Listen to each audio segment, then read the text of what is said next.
A partir de este momento comienza la sección editorial de Platica con Ángel, correspondiente al viernes 8 de abril del año 2022. La parte editorial de hoy la titulo No se asusten, exhiben debilidad, no fuerza. A raíz del voto emitido en el Pleno de la Suprema Corte de Justicia, muchas personas han planteado cosas que no son exactas. Algunos han llegado a hablar camino a la dictadura y el dictador. No, no, no. Aquí sí, como diría el clásico, serenos morenos. La verdad es que ni Morena ganó todo, ni la oposición perdió todo. Por la división de esos 11 votos, 4 y 7, Morena está obligada a buscar la reforma constitucional por diversas razones. Una de ellas es que no hay claridad en lo que se refiere a las consecuencias del voto emitido. ¿Qué va a pasar con las empresas que se sientan afectadas? Exigirán que los amparos que ya están en manos del Poder Judicial continúen hasta llegar a la Suprema Corte y ya tenga que analizarlos, ya no el Pleno, sino la sala.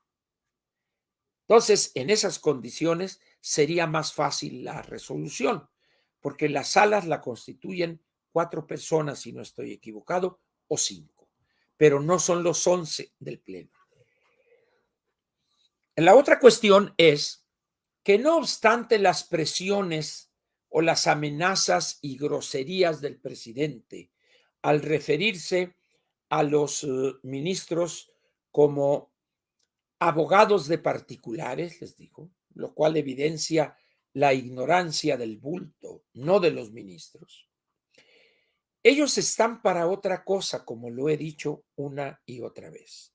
Y no obstante esos insultos, hubo 7 personas que con su dignidad incólume dijeron, yo no voto así por eso. Ese proyecto es una porquería y yo estoy en contra de él. 7. 2 votos primeros estaban cantaditos. La que redacta el proyecto y otra que es la señora Ríos Farhat, si no estoy equivocada. Luego se unieron 2 varones, el ministro de la Suprema Corte, el ministro presidente y una persona que tiene fama de ser agachón y sacatón. Valga la rima que me salió de manera natural. Es sacatón y es rajón. Antonio Gutiérrez Ortiz Mena. Algunas personas señalan, no lo sabremos en verdad, si la visita del florero del Edén, el que dijo, y los van a ver que van a correr con la cola entre las patas y los vamos a correr a patadas, dijo el florero del Edén. Y dicen que al que fue a presionar o amenazar fue al ministro Gutiérrez Ortiz Mena. Repito, no sabremos lo que realmente pasó. Quizá jamás. Pero el hecho es que él en un galimatías, en una bola de maromas pseudo jurídicas, vota a favor del proyecto de la ministra Loretta Ortiz. Entonces, tiende uno a pensar que ante la inconsistencia de la posición del ministro Gutiérrez Ortiz Mena, fue sujeto a presiones. ¿De qué tipo? No lo sé. Lo amenazaron con dar a conocer o filtrar a la prensa algunos pecadillos. O tiene algunas situaciones inconvenientes él en lo personal, por ejemplo. No lo sé. Pero el hecho es que el señor vota a favor del proyecto y la situación confusa, complicada y sobre todo con un mensaje enviado a los inversionistas del exterior totalmente negativo, y él, con su voto, Antonio Gutiérrez Ortiz Mena, es responsable de eso. Lo es también el ministro presidente, el doctor en Derecho, Saldívar. Y no se diga ya de las dos mujeres que no tienen idea de lo que votaron. La ignorancia de ellas en materia de energía es total, total, como aquella canción que cantó durante muchos años Celio González, el cantante cubano, que llegó a México allá por 59-60 y convirtió en éxito con la Sonora Santanera su gran éxito, que no pudo igualarlo. Total, total, si no tengo tus besos, ya sabe, ¿no? Digo, no me sale bien, pero más o menos por ahí iba. Si quiere usted escucharles una canción histórica en ese tipo de música con Celio González, ponga usted en YouTube Total con Celio González y ahí la va a encontrar. Era un tipo interesante, un tipo flacón, ¿sí?, que tenía secuelas fuertes de lepra, no tenía cejas y tenía algunas cuestiones en los dedos, así por eso en las fotos no aparece claramente sus manos. Celio González, gran cantante de esa música tropical. Total. Exactamente es el nivel de la ignorancia de estas dos damas ministras de la Suprema Corte. Ignorantes que no tiene parangón en la Suprema Corte en muchos años. Creo que rivaliza con ellas el florero de Bucareli, igual de ignorante que ellas. En fin. Perdón. Hay otra cosa que quiero comentarles a ustedes. Decía hace unos minutos que lo que estamos viendo no es la fuerza de López y de su gobierno y de sus paniaguados. Estamos viendo, por el contrario, su debilidad, su desesperación.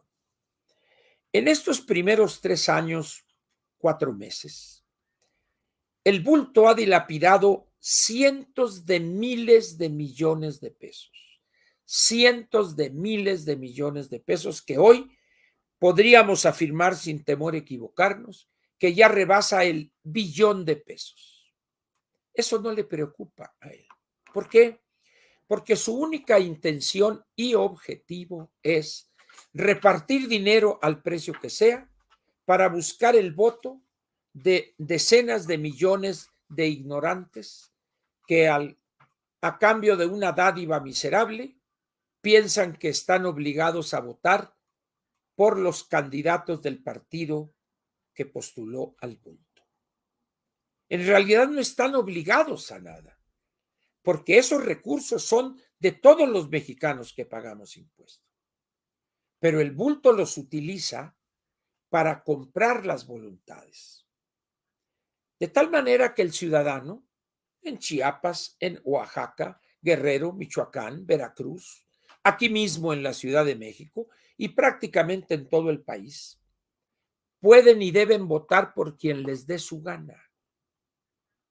Y no les va a pasar nada, no les van a quitar beneficio alguno.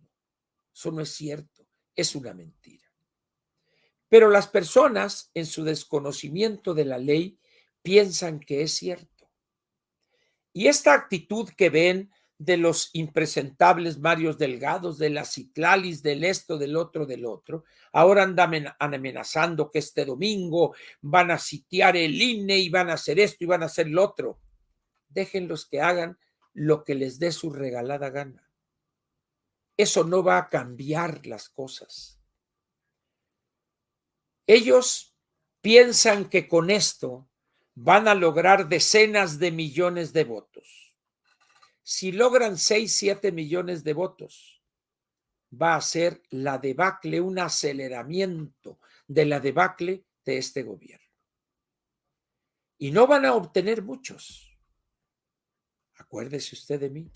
Pero obtengan los que obtengan, este gobierno ya va en picada. Ya día con día pierde López más y más poder. Le están creciendo los enanos. Poco a poco se van a ir descarando aquellas personas que sueñan que la anticientífica Sheinbaum va a ser la candidata. O los seguidores del florero del Edén que piensan que Adán Augusto va a ser el candidato. Y por allá otros más ingenuos piensan que Ebrard va a ser candidato. Mire, lo de Ebrard está tan lejano que si de ese barrigón que tiene se baja 40 kilos, ni así sería candidato. Es un hombre que tiene una historia negra en materia de corrupción. Es un hombre que debió escapar de México para que el licenciado Miguel Mancera no lo consignara y no lo metieran a la cárcel por los hechos de corrupción que tenían en un expediente. Él hoy le echaron prácticamente toda la culpa de la línea 12 cuando comparte responsabilidades con la anticientífica Sheinbaum. Por supuesto, el ingeniero Slim a través de su constructora también, pero él se cuece aparte. Él es Camaján y López lo protege, siempre y cuando él se preste a apoyar de modos diversos a la anticientífica Sheinbaum. De tal manera, pues, que lo que vemos hoy no es la fortaleza de López Obrador y los suyos. Vemos, por el contrario, su debilidad. Me explico. Imagine usted que por un milagro, la economía empezara a crecer al 5,5, 6%, como este hombre dijo, que nos llevaría a ese crecimiento. En esas condiciones, ¿ustedes piensan que el bulto se preocuparía por la revocación de mandato? No. El problema ahorita anda haciendo todo este círculo que exhibe su debilidad y su desesperación porque nada le sale. Ya les hablé de en la encuesta más reciente de Banamex, la quincenal, donde estamos hablando de algo abajo del 2% en cuanto a crecimiento del PIB para este año. En esas condiciones, pues, vamos a esperar ahora para este 29 de abril, si no estoy equivocado, las cifras oportunas del crecimiento del Producto Interno Bruto de este año, de este primer trimestre. Y le voy a poner un ejemplo numérico, una cosa hipotética. Vamos a suponer que el crecimiento del primer trimestre fuere, ahí le va, 2%. Muy bien. El bulto y el Benito Juárez de Hacienda dice que van a crecer 3,4 este año. Muy bien. 3,4 por 4 trimestres, eso daría 13,6. Pero como crecería este primer trimestre, que no va a crecer al 2, pero le estoy dando ese margen. Si crece al 2, le resto a 13,6 menos 2,0%, me da 11,6. Muy bien. Quiere decir que si divido 11,6 entre 3, me va a dar 3,46. 3,5, que sea fácil. ¿Y sabe cuándo va a crecer la economía? 3,5. En los próximos, este año y 2 no lo va a crecer. De tal manera, pues, que realmente es una soberana tontería hacerlo. Ahora, para que este año, podemos hacer la cuenta al revés, para que este año crezca 3,4, multiplique usted 3,4 por 4 y le va a dar 13,6. En realidad es posible que este trimestre crezca el 1%. Me faltarían 12,6, es decir, al 3,3 en 3 sería 4,2%. Imposible que crezca la economía en los próximos 3 trimestres al 4.2. Es decir, el 3.4 no lo van a alcanzar ni con chochos, diría el doctor homeópata, ni con chochos. ¿Eso qué va a significar?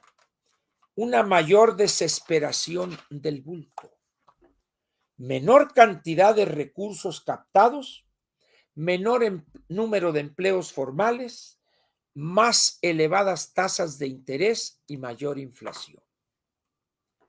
Con esto, que ya lo he dicho en otra ocasión, ahora le agrego, ¿qué pasaría si en algunas ciudades, las más golpeadas por la inflación, por el desempleo, empezara la gente a protestar, saquear supermercados o tiendas de conveniencia? ¿Qué iba a hacer el gobierno federal? Del gobierno estatal y municipal, ellos se van a lavar las manos. No, yo no me meto, ahí se le echan. ¿Qué haría el gobierno federal?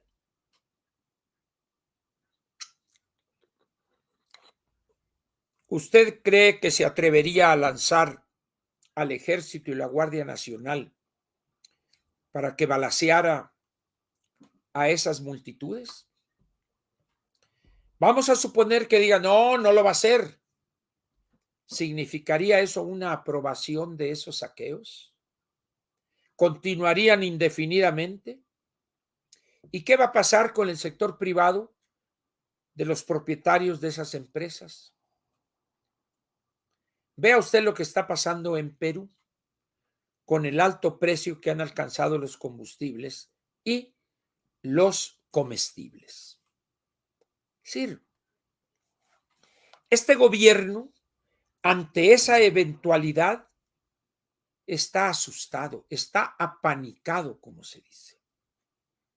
Y el pánico, el miedo, en un gobernante son malos consejeros.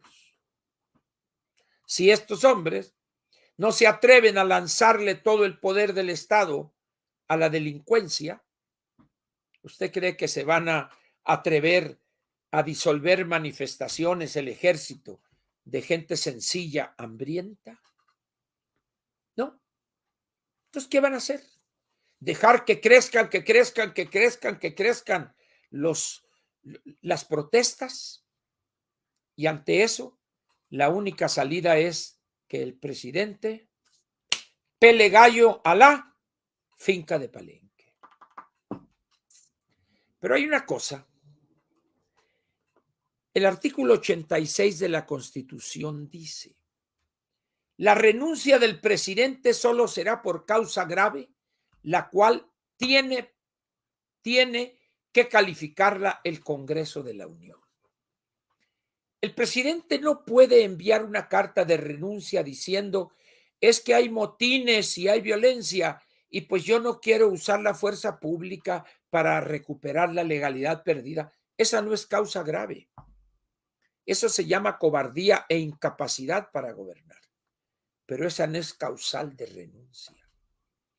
O como diría aquel, ser tarugo no es causa grave para renunciar. En ese momento estaríamos ante un vacío constitucional.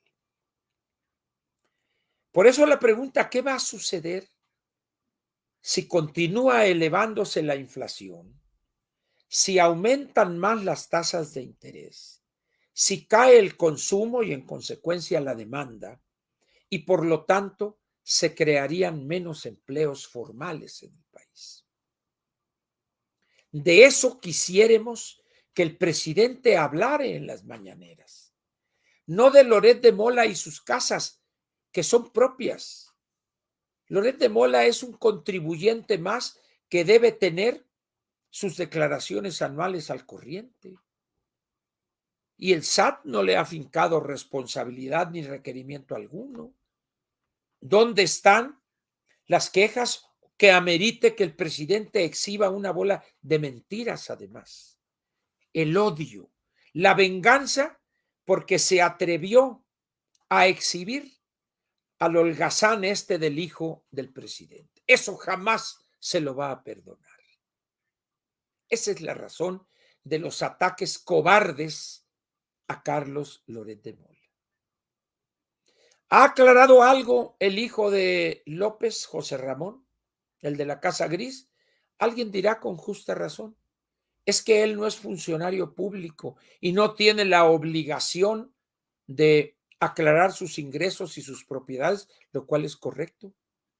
Pero al mismo tiempo que el hijo no tiene esa obligación, tampoco la tiene Loret de Mola. ¿Por qué entonces el presidente le exige a Carlos Loret que sí lo haga, cuando es un particular que trabaja y obtiene un ingreso por su trabajo? Como ven ustedes, todos estos elementos configuran una debilidad peligrosa, no una fuerza de este gobierno, menos del gobernante. Más y más mexicanos ya se dieron cuenta de la incapacidad del bulto, de su inexperiencia, pero también se dieron cuenta de su autoritarismo y de su locura. El problema es que no pasan de ahí, no verbalizan las cosas. Esperemos que en las 6 entidades donde va a haber elecciones, este 5 de junio, a mí no me interesa que la gente salga a gritar, López está loco, López está loco. No. Lo que a mí me daría muchísimo gusto es que salieran de manera responsable, muy temprano, a votar y cruzar la boleta por el candidato de la oposición si van en alianza, o el mejor de los que considere usted de los otros candidatos de oposición, aunque no fueren en alianza. Pero un solo voto no dárselo al candidato de Morena. Eso me daría un gusto inmenso. ¿Qué va a hacer el ciudadano? No lo sé. No tengo yo la clarividencia ni la capacidad de ver al futuro, de ver el futuro como si la tenía Walter Mercado. Si bien la señora Madame Sassou y Samira ven el futuro, pero ven muy cerquita. Walter Mercado veía años adelante. Y la señora Madame Sassou y Samira nomás ven en los próximos 4 o 5 minutos y dicen, este señor que ha venido aquí va a sacar su billetera y me va a pagar 1,000 pesos por las mentiras que le dije. Y es cierto. El otro menso saca la billetera y le da 1,000 pesos. Adivinó el futuro, Madame Sassou y Samira. O hay otros que dicen, a ver, aquí leo en estas cartas que usted esto es cierto. Sí, maestro. Y aquí veo en estas otras cartas, sí, maestro. ¿Y sabe usted que a alguien le hizo un trabajo de magia negra? Ayúdeme, maestro. ¿Cómo no? Esto no le puedo ayudar aquí por este medio, pero venga mañana temprano a la oficina y ahí le ayudaremos a usted a corregir esto y en 72 horas su esposo regresará al seno familiar. Lo que no dice es que si va usted ahí le van a sacar un buen billete. Él también ve el futuro. Dice, van a venir unos majes mañana y se van a poner bellos. Entonces, el futuro es complejo. El futuro exige que lo construyamos. Por eso el bulto y los que lo siguen prefieren ver el pasado y al pasado. Es más fácil honrar a Benito Juárez, hablar bien de Hidalgo, de Villa, de Zapata, etcétera, que sentarse a estudiar y sentar las bases de un mejor futuro. ¿Qué quiere usted para sus hijos? ¿Voltear a ver qué hizo Benito Juárez o lo que dicen que hizo Benito Juárez y que sus hijos reciban una educación de mierda? A ver al futuro y buscar la mejor opción educativa para sus hijos y nietos. Usted decide. Mientras tanto, quiero que no olvide usted que estos desplantes autoritarios chafas del bulto y los suyos simplemente son muestras de debilidad, no de fortaleza. No pasará mucho tiempo para cuando esto se vea de manera más clara. Termina aquí la parte editorial de Platica con Ángel, correspondiente al viernes 8 de abril del año 2022.